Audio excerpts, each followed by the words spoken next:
গেল, আমার সব কিছু বেঁচে গেল, সব চক্রান্ত আমার ব্যর্থ হয়ে গেল। নিশ্চয় হোসেন আমার চক্রান্ত বুঝতে পেরেছে। তাহলে না আসার কারণ কি? এখন আমি কি করব? সম্রাট ইজিদের নিকট কি জবাব দেব? জাহাপনা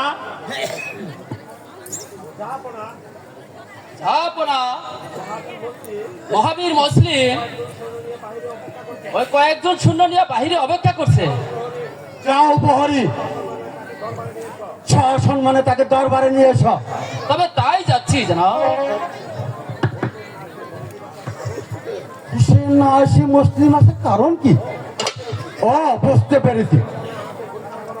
প্রথমে আমার পরীক্ষা করার জন্য মুসলিমকে পাঠিয়েছে।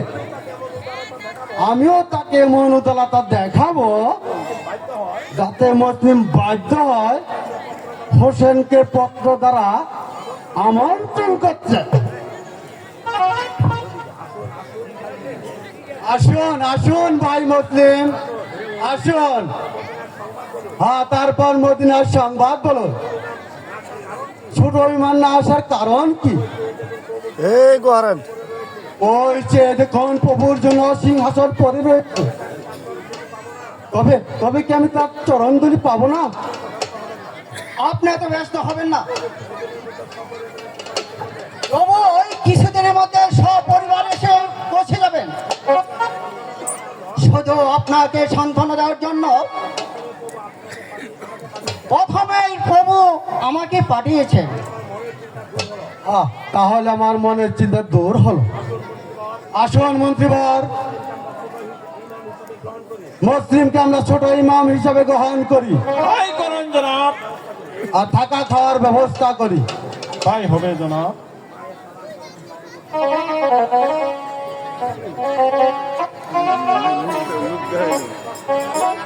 আসুন মন্ত্রীবর, আমরা এখন আসি। জনাব,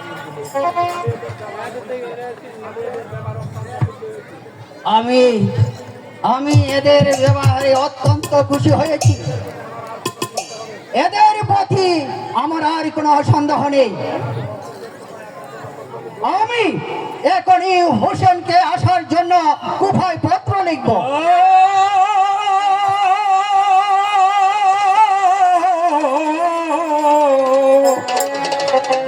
মুসলিম পত্র লিখো না গো, মুসলিম পত্র লিখো না। তোমার পত্র পেলে হোসেন মদিনায় হবে না গো, পত্র লিখো না গো, মুসলিম পত্র লিখো না।